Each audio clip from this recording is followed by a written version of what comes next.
Hello. Now we embark upon one of the more interesting adventures in American history. You've likely heard about the Lone Star State of Texas, where Texas was an independent country for a period of time, 1835 to 1848, about that. Well, we have much the same in Louisiana, with several people hear about it. If you're ever on I-12 and you're heading towards Hammond, you'll likely see a sign with this blue background and white star. It says the Republic of West Florida. Well, this is the story behind that. Geography. The area is rich in hardwoods, especially the Mississippi River. There are high ridges and actually waterfalls. When I was in college, I used to go backpacking in there. It was gorgeous. It was deep ravines and waterfalls. It was referred to as the Smoky Mountains, the Little Smoky Mountains. It all belonged to lumber companies. Now I think they allow day hikes, but back then, I'm talking 1970s, 50 years ago, they had no idea what was going on. So we used to go back there and camp for weeks on end. It's just absolutely beautiful country. To the east, the land is very rich with red bottom soils. Remember how the Mississippi overflows. So it made it a perfect environment for growing indigo and later cotton plantations. Bayou Sara is one of the major waterways that flows through there, which is interesting because it had several names. Le Rivière de la Fossile Julie, which is basically River of the Jewish Virgin. Of course, then it also got another name, later called Chapuis, Bayou of the Gonorrhea. How it got that name, God only knows. What happened to that name, heaven only knows. But nevertheless, it's an interesting fact that it once was called Bayou Gonorrhea. It was also called Clap River, which you can imagine how that came about. It was later changed to Clay's Bayou, and now it's Bayou Sara. So if you know anybody that lives in that area, you can entertain them with the various names that were attributed to that waterway. It was named after an old woman who lived in the area. Thompson's Creek was another one that rode through there, and that was named in 1764 when the British were in occupation. The area is very rich in water and in soil. It's a beautiful country. This is an early map of the area that was drafted by a British engineer named Ross. And this just gives you a vague idea of the different waterways and how it situates by the Mississippi River. They're called the Florida parishes. You probably hear that from the weatherman. The weather in the Florida parishes. Why is it called that? Well, this is the story behind it. When people speak of the Florida parishes of Louisiana, refer to the area of Louisiana to the west by the Mississippi River, to the south by the Isle of Orleans, which is basically the lakes, to the north by the Mississippi state line, and ending to the east by the Perdido River, but today it's by the Pearl River. The area is called West Feliciana by the Spanish, which meant happy. And it would have that name from 1763 when the British take it over to 1810 when it wins its independence. It has a very distinct history. Besides being under 5 different national flags, the British Union Jack for 16 flags and the Spanish flag for 31, and before that, the French, it also was an independent republic with its own flag, and that was the flag I showed you at the opening of the lecture, the blue field with the white star. Republic of Florida, an independent country, lasted 74 days before it was, in essence, forced into the United States. So this is the area we're talking about. This dotted area is Spanish West Florida, and it ends right up in here nowadays at Pearl River.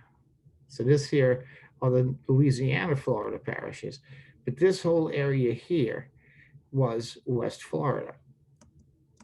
Its history is a beautiful area of the Tunica Hills, soils fed by many rivers and streams. It was settled first by the homeless Indians who were present when the first European explorations began, that being the Spanish, especially De Soto, and then also later on La Salle. The homeless had 2 villages, one on each side of the river. Larger above the bend was Point Coupe, and another was below. It's called Red Stick Boundary Marker between the Homeless and the Bayou Indians. And that's the Red Stick Boundary Marker is what the French called Baton Rouge. So that's how Baton Rouge got its name, and that was why that was there.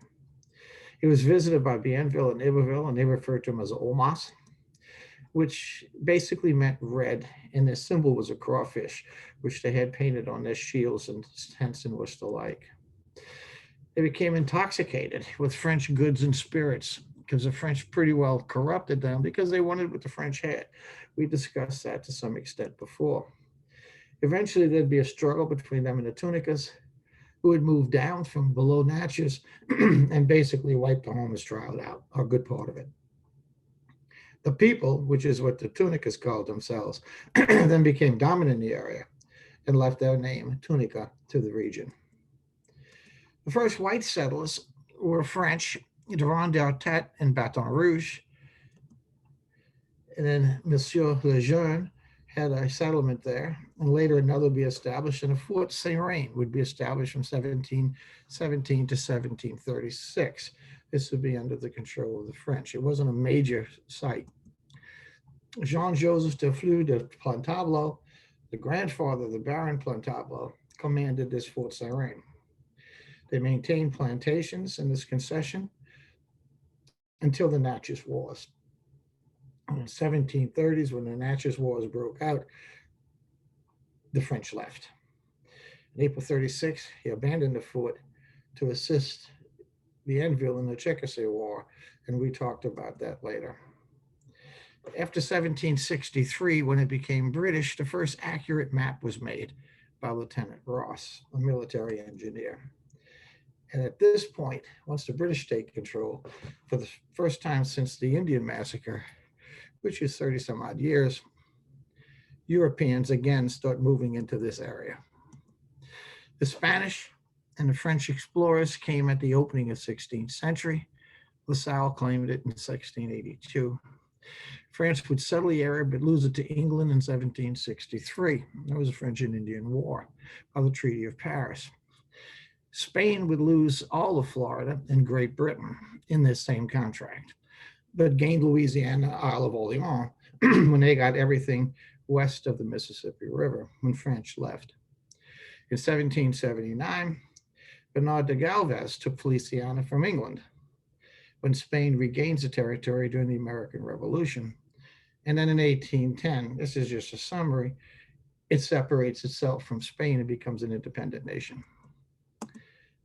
For 74 days, West Feliciana was a free and independent nation with its own government, its own army, its own navy, its own flag, and a Declaration of Independence modeled on that of the United States. It adopted a code of ordinances to meet all the needs of the people, and the people brought about their independence by a protracted series of negotiations, ended with a brazen assault on Spanish authority in Baton Rouge. So let's get a timeline. The French would occupy the area from 1717 to 1763. The British from 1763 to 1779. That's when Galvez seizes the area. The Spanish from 1779 to 1810 becomes the Republic of Florida in 1810. And then in 1810 to 2002, or actually today, 2021, it becomes part of the United States. The people, the challenge of taming the Virginia wetlands and woodlands was difficult. It was rich soil, but it required a certain type of a hard-biting individual to develop it. It drew fiercely independent, courageous people from different places, Cavaliers from the Carolinas, Huguenots from France. After the French, a number of Valencia moved into the area. Then Americans from the Carolinas and Virginias, because when the American Revolution was taking place, you not only had British that came into this area, but a lot of loyalists who supported the British crown found life uncomfortable in the revolutionary East Coast, so they started moving in this area and bringing their slaves with them. Tories sought protection under the Union Jack. They felt that they'd be safe so far away from the revolution, not realizing that soon they'd come under the influence of Spain. He had a strong Scots English mix with Anglo-Saxon names. Later, Americans from the same regions would start sweeping into the area after the American Revolution. So there's a constant change in flux of different people moving into this particular area of West Florida. Under the British, when they take control, the Spanish will leave. The British then establish a capital at Pensacola. They would control the area for 18 years. It became the 14th colony, and they divided it into East and West Florida. Disputes over the northern border as to where it would be located, it was finally settled on the 31st parallel, which is where it stands right now with Louisiana.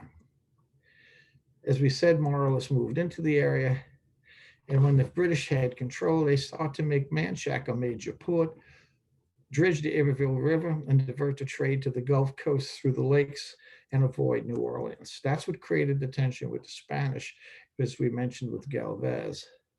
The free use of the Mississippi River allowed the British to establish floating warehouses, but O'Reilly shut that trade off, if you remember. Gonzaga opened it again, and the trade was a lot bigger than they claimed. Galvez shut off that trade a second time. The British did not supply an army to defend this 14th colony. They just supplied the Indians and figured the local Indians would act as a militia along with the people who owned the plantation there. So it was a second thought. Over time, these tribes would start turning to Spain because Spain was doing what they could to convert them and to work with them. So the American Revolution, by 1778, England realized that France and Spain are going to enter the war. So they had a strategy to try to keep the South. So on April 29, 1779, an order was drafted to John Campbell from West Florida to invade New Orleans. Problem was, he didn't get the letter until the second week of September. By that time, Galvez had already struck. He maintained his attack on 7/9, 1779. He ignored the British spy reports coming from New Orleans that Galvez was up to something. And Spain attacked under Galvez, and we talked about that. The purpose for Spain was they wanted Florida back. They didn't appreciate having it taken away in the French and Indian War. As a result, in 1781, militarily, they lost control of West Florida to Spain. And in 1783, which marked the peace treaty, the Peace of Paris, which ended the war, Spain officially got Florida back again. This is John James Audubon in 1821. He spent a lot of time at Oakley Plantation. He came down as a tutor, but in the process, he began his drawings of America's birds, which have since become very famous. This is some of the plantation houses to give you an idea of how beautiful the area was and how profitable it was and what was being grown there. They were growing indigo, and then once the cotton gin was established and the demand for cotton increased, cotton. And of course, both of these required slaves, and the British were bringing them in.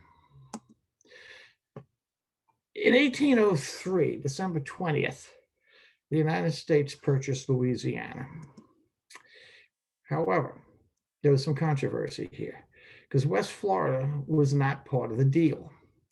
Now, Jefferson thought it was. He felt that he was buying from France what France had originally taken, which was Mobile and a little bit beyond Mobile, all the way to New Orleans. That was part of the original French possession. But it didn't happen. They only got to Isle of Orleans, what the Spanish had at that time.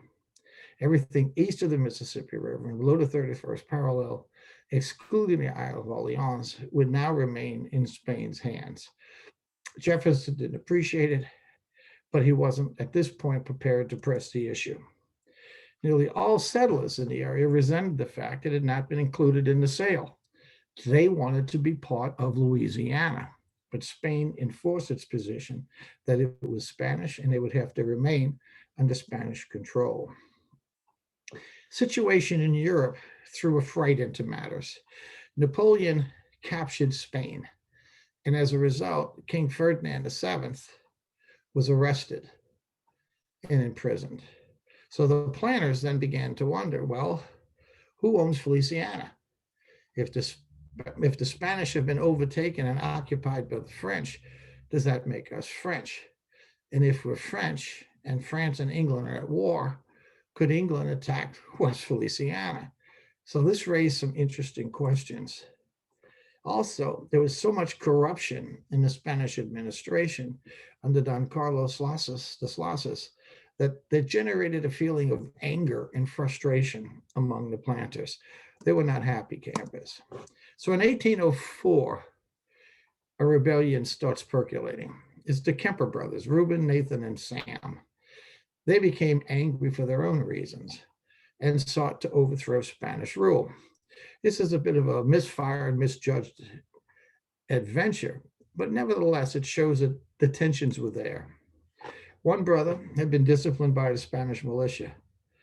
As a consequence, he kidnapped one of the local alcaldes, which is a Spanish official, and then they declared independence from Spain. I mean, just these individuals, this pack of brothers.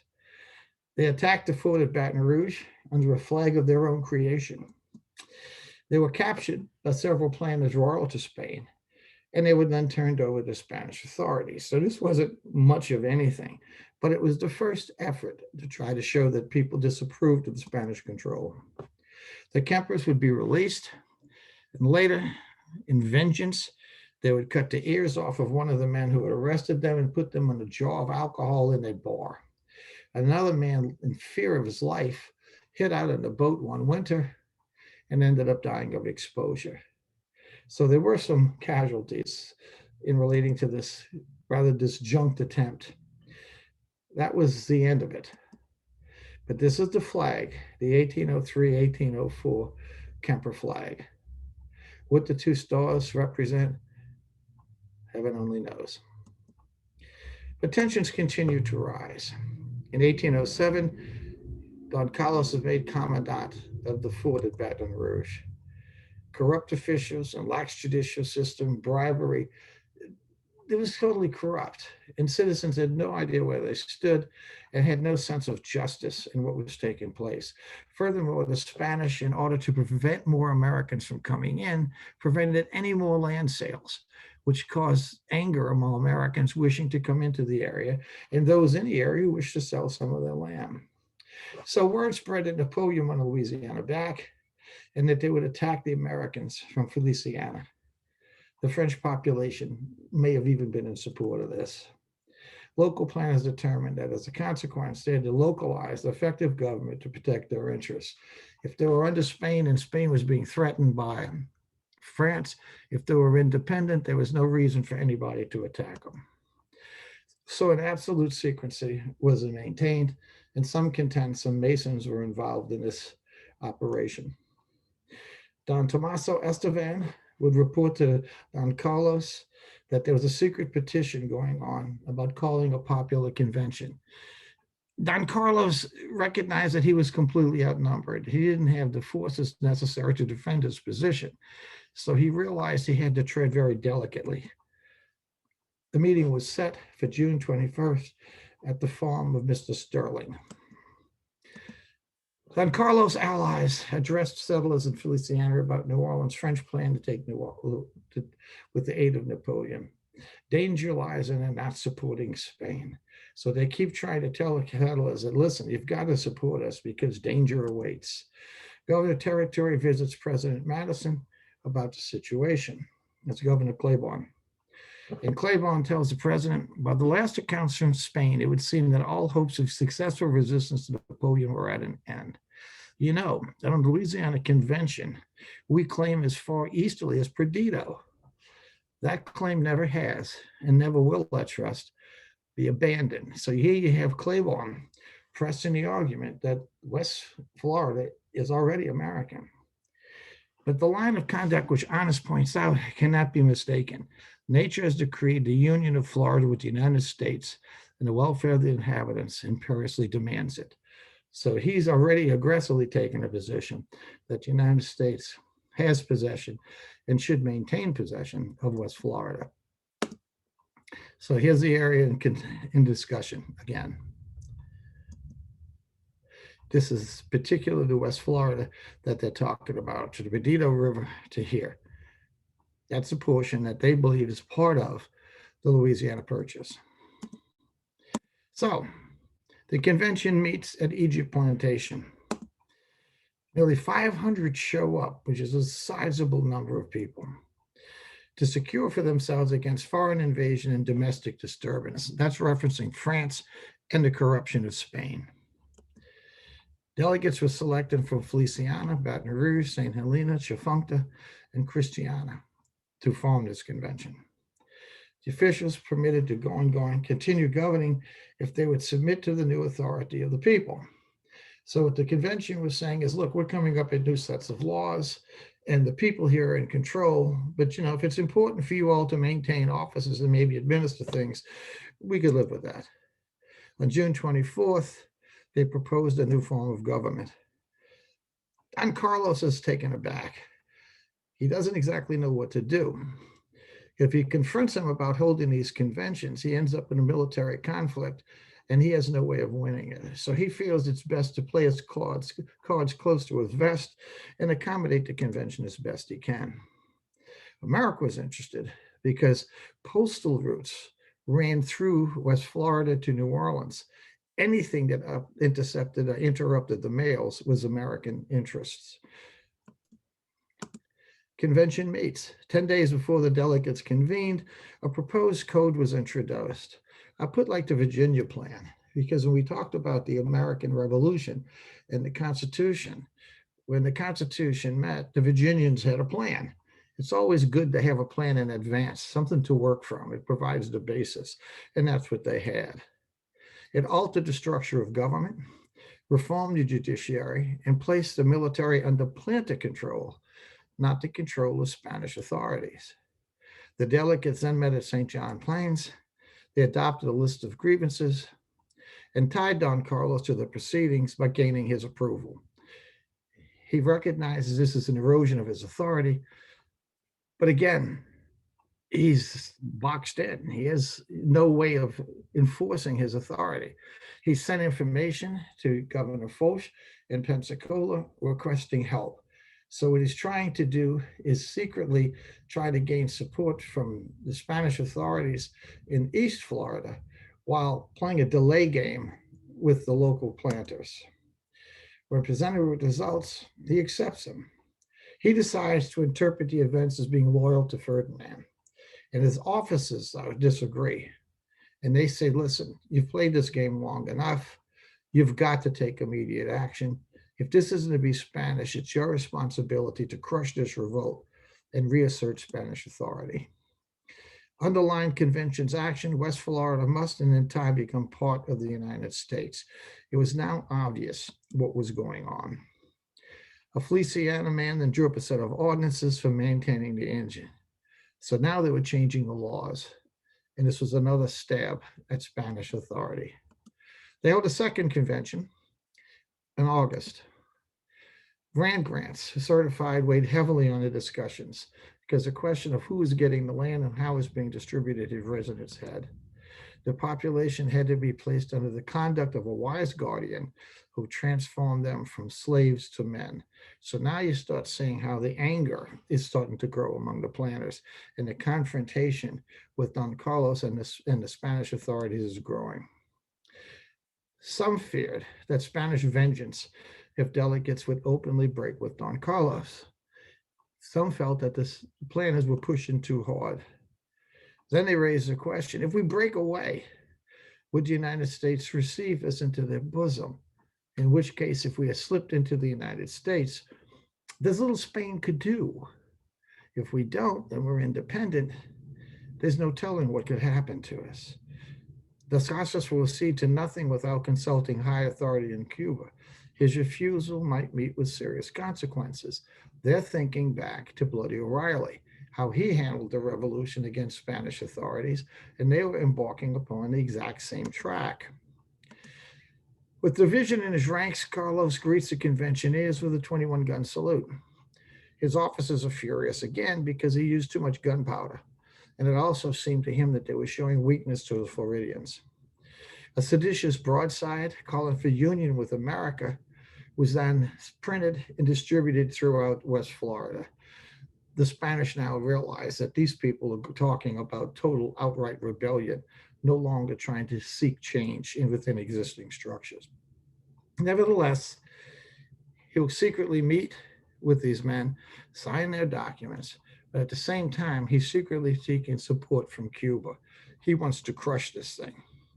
The next day, the delegates meet and endorse all the ordinances and resolutions in the 32-page document, which in essence strips the Spanish of authority in West Florida. They took control of the purse, the sword, and justice, seeking the governor nothing but his $3,000 salary. It's rendering Don Carlos a figurehead.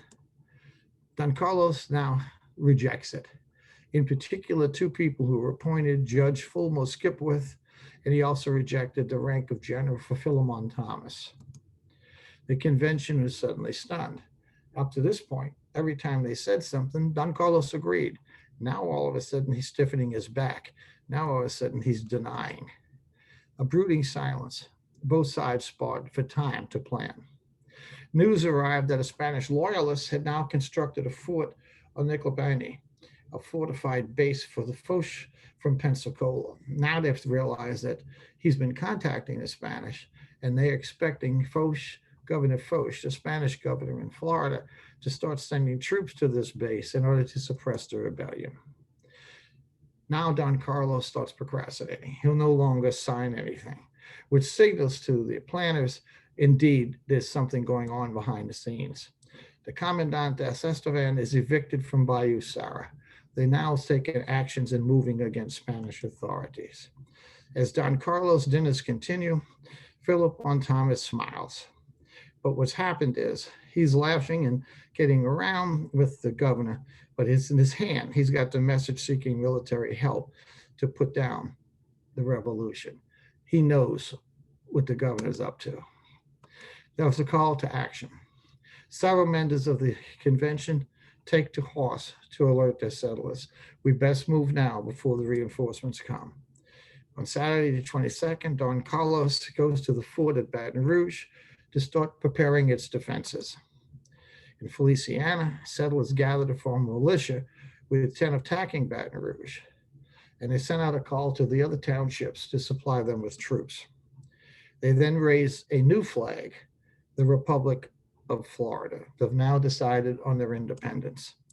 The flag was made by Isaac Johnson's wife, the 5 Points of Fellowship, which is one of the key elements of the Masonic group. General Thomas, his force was small. He only had 60 men and no artillery. So we're not talking in terms of a major invasion here. But Larry Moore, a Kentuckian, when they got to the fort, the Spanish were all prepared, or in the process of preparing. But a Kentuckian walked around and he realized, cows are going into the back of the fort. So as he put it, if cows could get under that dang fort, I know my pony can tote me in the same way. In essence, he's saying the fort's got a hole in the back. We can attack from the back. So as a result, the planners make all sorts of actions in the front of the fort, much like Galvez did, but plan their assault in the back. The fort was taken through the rear cattle route that they allowed the cattle to go in and out to go to pasture.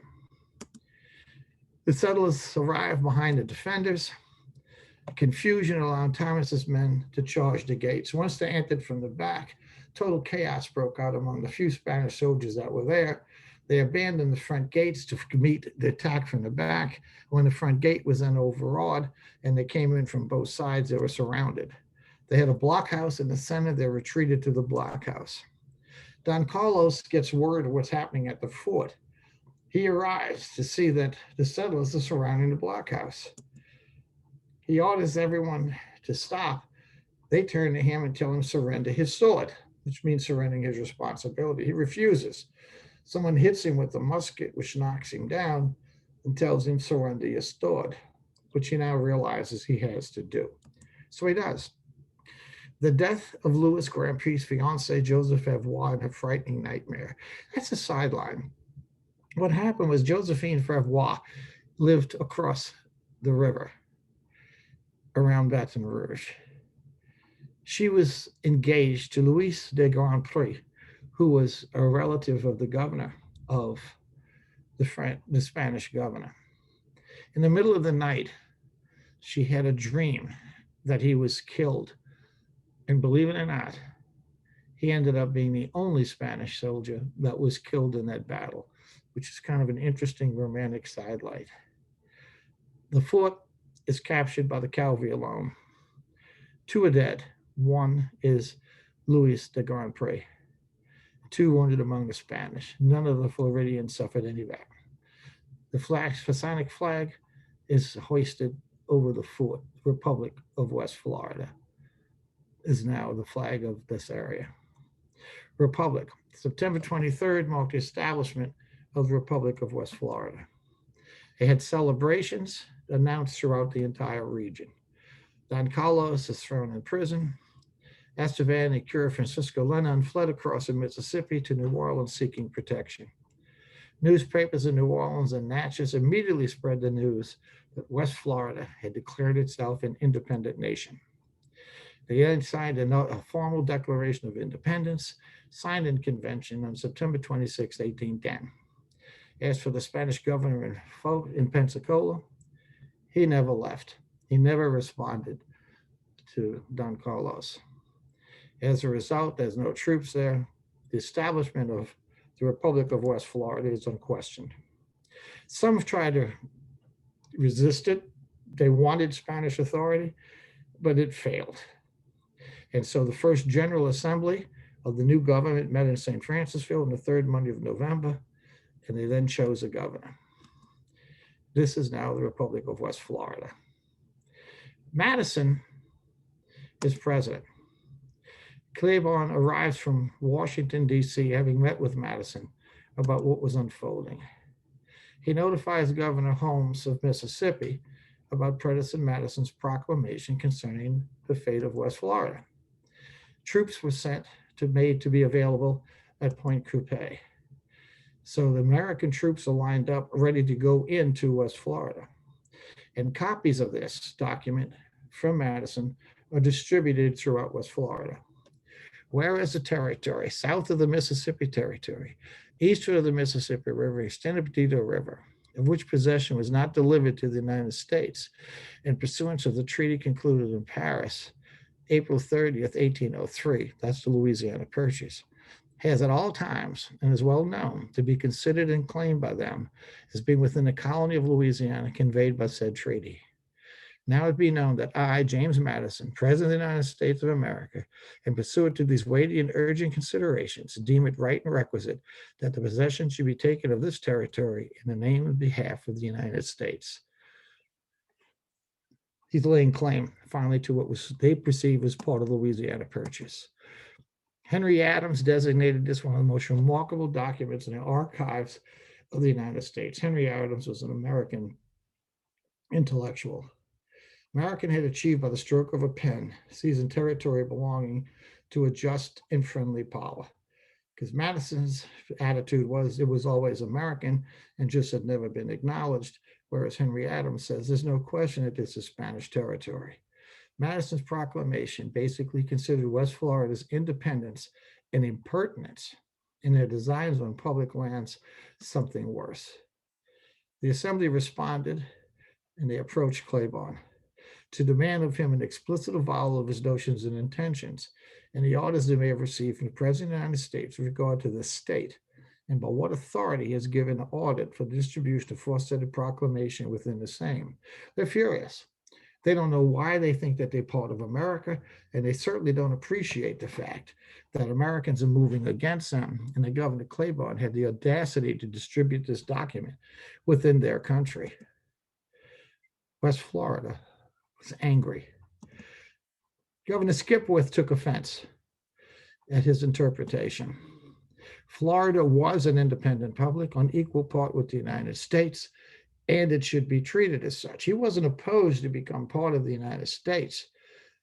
He just wanted to follow proper protocol. I'm an independent country. Let's do this the legal, proper way. Whereas Madison's attitude is, you're not an independent country. You always were part of us. And now that you're broken from Spain, You're ours, and we're going to take you. Skipworth also resented Madison's attitude to Florida. Were they ready to invade? What's going on here? The assembly was furious. They had the right to self government, despite the imperative tone which the president summoned them to submit to the Orleans governor. So everyone is angry about the approach of the Americans. The form of annexation advanced by the assembly was the only form acceptable, and the assembly stood ready to unite with Governor Skipworth in proper resistance. In other words, the assembly's attitude is we will go through the formal process of becoming part of the United States, but we have to be recognized for what we are, a separate nation. You certainly didn't help us do that. Skipworth then retired to the fort, raised his flag again, and he says, rather than surrender the country unconditionally without terms, he would, with 20 men only, surround the flagstaff and die in defense of this Lone Star flag. Governor Holmes of Mississippi informed Claiborne that if you enter St. Francisville, you're going to find overwhelming support for the United States. Yeah, people are angry, but they're not that angry, and they certainly aren't willing to draw blood. An aide was sent to assess the situation, Audley Osborne, and he was sent back to Claiborne. The great point at which the disaffected seemed to stickle is the state of Florida should be treated as an independent nation. Just treat it properly, and all will be well. Claiborne crossed the Mississippi River with his troops. He raised the American flag, and he took possession of West Florida, placing under the jurisdiction of his Orleans territory on December 7th, 1810. Skipworth worked to Madison and Illinois sought to a secure and legitimate title. He refused to draw blood. There was no way he would do that. So once he was confronted with reality, he gave in and said the only thing he was fighting for was protocol, because by doing it right, there would be no question that America had legitimate claim. About his hopeless situation, he informed Skipworth about the number of forces he had supporting him. Skipworth responded he was working for the honorable return to the bosom of the parent country. A letter was given to Holmes, who turned it over to Claiborne. In it, Skipworth stated his happiness that West Florida was becoming part of the United States. He defended his course as a protest against Claiborne's methods, which he viewed as an outrage against the Lone Star flag and the Constitution of West Florida. As a native of the United States, I would never sign that would lead to shedding a single drop of American blood. Feliciana is now part of the Union. This is the county of Louisiana. Pearl River would later become the eastern boundary of the United States. Whiskey Creek, a branch of the Mississippi River, returned by floating a whiskey barrel. What happened was when it came time for for Louisiana to become a state, one of the issues was, what's the border? And everybody said, well, it's Pearl River. And somebody said, well, have you ever been down Pearl River? When you get down near the bottom of it, it breaks into 3 tributaries. Which one is the border? So the way they settled it is they got up to the top. They took a whiskey barrel, which may have been full when they got there. There's no telling. Emptied it one way or the other, floated it down the river, followed it. And the assumption was whichever way the whiskey barrel goes, that'll be considered the mainstream of the Pearl River. Everything west of it will be Louisiana. Everything east of it will be the Mississippi Territory. And that's how that boundary was established. So conclusions, many residents of Louisiana fail to realize that the area east of the Mississippi River, west of the Perdido River, north of Lake Pontchartrain, and south of the 30 Falls Hollow was once an independent country, the Republic of West Florida.